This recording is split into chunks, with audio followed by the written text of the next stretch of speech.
কোনো ওজর ছাড়া, কোনো কারণ ছাড়া ইচ্ছাকৃতভাবে রোজা ভেঙে ফেলার কথা মাথায়ও আনবেন না। কি বললাম? কোনো কারণ ছাড়া, কোনো ওজর ছাড়া, কোনো অসুস্থতা ছাড়া রোজা ভেঙে ফেলার চিন্তাও মাথায় আনবেন না ইনশাআল্লাহ। মনোযোগ সহকারে একটা হাদিস শুনেন। আল মুস্তাদরাক লিল হাকিমের মধ্যে হাদিসটা আছে, সহিহ ইবনে হিব্বানের মধ্যে আছে।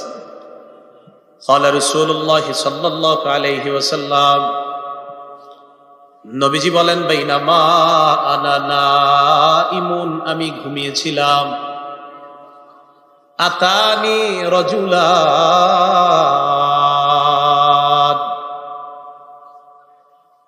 আমি ঘুমিয়েছিলাম, স্বপ্নে আমার কাছে দুজন লোক আসছে। স্বপ্নে কয়জন আসছে? এই যারা রোজা ভেঙে ফেলে তাদেরকে আপনারা এই হাদিসটা নিজেরা আজকে মুখস্থ করবেন, আর যারা ওই যে লাল কাপড় টাপড় লাগায় খায় এদেরকে এই হাদিসটা শোনায় দিবেন। পারবেন না ইনশাআল্লাহ? বাংলাটা মুখস্থ রাখতে পারবেন তো? বাস শেষের অংশটা মুখস্থ রাখলে চলবে, শুধু শেষের জায়গাটা মুখস্থ রাখলে চলবে। আমি বলছি, মন দিয়ে শুনুন। রাসূলুল্লাহ সাল্লাল্লাহু আলাইহি সাল্লাম বলেন, আমি ঘুমিয়ে আছি, দুই ব্যক্তি আমার কাছে আসছে। আসার পর ফাআখাযা বিদবঈ, আমার বাহু ধরছে, এভাবে বাহু ধরছে। তো ধরার পর আমার টাইনা নিয়ে যাইতেছে, স্বপ্নে দেখতেছে নবীজি। সুবহানাল্লাহ। নবীজি বলেন, আমারে নিয়ে যাইতেছে, যাইতে যাইতে দেখলাম ফাআতায়া বি জাবালান ওয়া'রা, আমারে একটা পাহাড়ের কাছে নিয়ে গিয়েছে, আমারে একটা পাহাড়ের কাছে নিয়ে গিয়েছে। তো এই দুর্গম পাহাড়, এই দুর্গম পাহাড়ের সামনে গিয়ে আমি দাঁড়ায় রয়েছি। দুর্গম পাহাড়, এটার সামনে দাঁড়ায় রয়েছি। নবীজিরে নিয়ে গেছে কয়জন? দুইজন। এইভাবে মনে করেন দুইজন রসুলরে এইভাবে দুই বাহুতে ধইরা দুইজন নিয়ে গেছে। তা আপনি সামনে এলেন না, দেখলে সুন্দর হইতে আছে, আইসেন না, সমস্যা নেই। মানে দুইজন দুই দিক দিয়ে ধরছে, আপনি ধরে নিয়ে পাশ দিয়ে হুজুর এইরকম এরকম ধরে নিয়ে গেছে। বুঝছেন সবাই? এরকম। তো আমাকে যখন ওই দুর্গম পাহাড়ের কাছে নিচে আমি দাঁড়ায় রইলাম, ফাকালা, দুইজন আমাকে বললেন, ইসআদ, এই পাহাড়ের উপর উঠেন।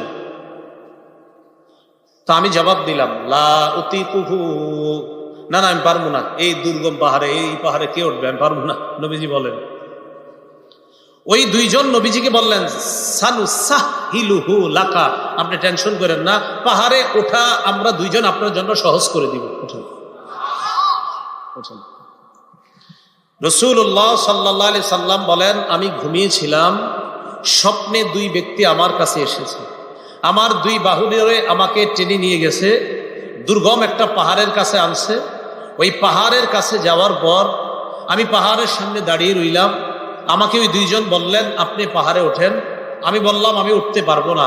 তারা দুইজন আমাকে বললেন, আমরা এই পাহাড়ে যেন আপনি উঠতে পারেন, এই ওঠাটা আমরা আপনার জন্য সহজ করে দিব, আমরা সাপোর্ট দিব, আপনি ওঠেন।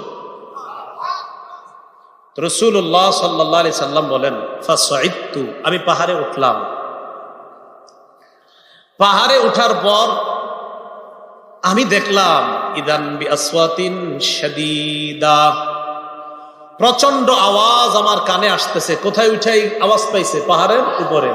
রাসূলুল্লাহ সাল্লাল্লাহু আলাইহি সাল্লাম বলেন, হাত্তা ইদা কুনতু ফি সাওয়াইল জাবাল, যখন পাহাড়ের মাঝামাঝি জায়গায়, সমতল জায়গায় গেলাম, সেখানে গিয়ে ইদান বিআসওয়াতিন শাদীদা, প্রচুর আওয়াজ শুনলাম, ভয়ঙ্কর আওয়াজ, চিৎকারের আওয়াজ আমার কানে আসছে।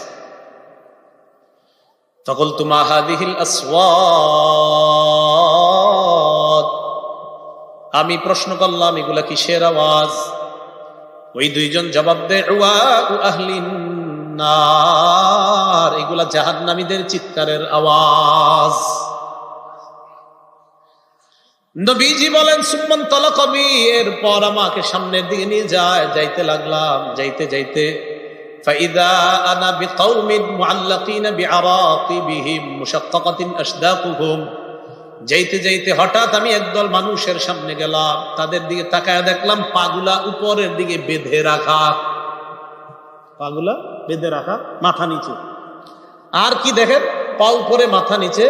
মুশাক্কাকাতিন আশদাকুহুম, এই দুই পাশের যে দুই গাল, এই দুই গাল করাত দ্বারা চিরতেছে, উপরে পাগুলো নিচে ঝুলন্ত, এইভাবে আপনার গাল ছিঁড়তেছে। তাসিলু আশদাকুহুম দামা, এই পুরা গাল, এই চোয়াল সহ রক্ত পড়তেছে। এই কল্পনায় আনেন, দৃশ্যটা কল্পনায় আনেন, পা উপরে মাথা নিচে দুই পাশের গাল থেকে রক্ত পড়তেছে, ব্যাপারটা কত ভয়ঙ্কর। রাসূল বলেন, আমি বললাম এগুলা কারা, কার সামনে আমি আসলাম? মান হাউলা? ফেরেশতারা জবাব দিলেন, আল্লাযীনা ইফতিরুনা ক্বাবলা তাহিল্লাতি সাওমিহিম, হুজুর এরা তারা যারা ইফতারির সময় হওয়ার আগেই ইচ্ছাকৃতভাবে রোজা ভেঙে ফেলে, এরা তারা। আর যারা রোজা রাখে না তাদের অবস্থা তো আরো ভয়ঙ্কর। রাসূল বলেন, একদল হুজুর ইচ্ছাকৃতভাবে রোজার সাথে তামাশা করে, ইচ্ছা করে রাখা, মন চায় আমি রাখবো, মন চায় রাখবো না, ইচ্ছা করে যারা ভেঙে ফেলে, এদের এই অবস্থা এটা চলতেই থাকবে। পাগুলো উপরের দিকে দেওয়া, মাথা নিচের দিকে দেওয়া, দুই পাশের গাল বেয়ে বেয়ে রক্ত পড়তেছে। এরা কারা? যারা ইচ্ছাকৃতভাবে রোজা ভেঙে ফেলে। তাহলে অবস্থাটা কত ভয়ঙ্কর। তো পর্দার আড়ালে যারা খায় এদেরকে একটু বলবেন যে তোমার অবস্থা কি ভয়ঙ্কর হবে, একটু চিন্তা করো। আল্লাহ কথাগুলো বোঝার তৌফিক দান করো। রাসূলুল্লাহ সাল্লাল্লাহু আলাইহি ওয়াসাল্লামের এই হাদিস থেকে আমরা বুঝলাম, রোজা ভাঙা দূরের কথা, রোজা ভাঙার চিন্তাও মাথায় আনা যাবে না। আব্দুল্লাহ ইবনে মাসউদ রাদিয়াল্লাহু তাআলা আনহুর বর্ণনা কি বলে দেখেন। তিনি বলেন, মান আফতারা ইয়াওমান মিন রমাদানা মুতাআম্মিদান মিন গায়রি সাফারিন ওয়ালা মারাদিন, কোন ব্যক্তি যদি ওজর ছাড়া ইচ্ছাকৃতভাবে রমজানের একটা রোজা ভেঙে ফেলে, কয়টা? কিভাবে? ইচ্ছাকৃতভাবে। লাম ইয়াকজি আবাদা ওয়া ইন সামাদ দাহরা কুল্লা, সে ওই এক রোজার বিনিময়ে যদি সারা জীবনও রোজা রাখে, তাও ওই রোজাটার হক আর আদায় হবে না। যদিও এক রোজার কাফারা আছে, 60টা রোজা রাখা, কিন্তু কাফারা। কিন্তু ওই যে এক রোজা রাখলে যে আপনি যে বেনিফিট আল্লাহর কাছ থেকে পাইতেন, এটা আপনি সারা জীবন রাখলেও এই ফজিলতটা আর পাবেন না।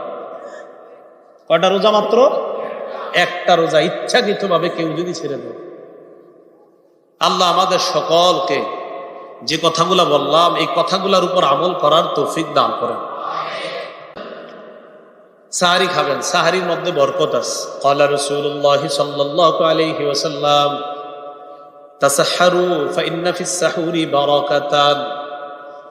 রাসূলুল্লাহ সাল্লাল্লাহু আলাইহি সাল্লাম বলেন, তোমরা সাহারি খাও, সাহারির মধ্যে বরকত আছে। বলেন তো সবাই, সাহারিতে কি আছে? সাহারি খাওয়ার সময় 2-4টা খেজুর রাখবেন, অন্যান্য খাদ্যের পাশাপাশি 2-4টা খেজুরও খাবেন। আমি প্রতি সাহারিতে আলহামদুলিল্লাহ খেজুর খাই। রাসূলুল্লাহ সাল্লাল্লাহু আলাইহি সাল্লাম বলেন, সাহারিতে খাদ্য হিসাবে খেজুর কতই না নেয়ামতে পরিপূর্ণ খাদ্য। তো সাহারিতে যেই খাদ্যকে আমার নবী নেয়ামতে পরিপূর্ণ বললেন, এটা আমরা মিস করবো কেন? মিস করবো না আমরা। তাহলে একটা হলেও খেজুর খাবেন। যে আমরা ভাত অন্যান্য যা খাই, যে আমার নবীর যে নেয়ামতের কথাটা বলছে, এটা আমরা কেউ মিস করবো না। তাহলে সাহারি টোটালটা বরকত। আবার ওই বরকতের মাঝে রাসূল আলাদা একটা স্পেশাল নেয়ামতের কথা বলছে, খেজুর। তো এটা আমরা খাবো ইনশাআল্লাহ।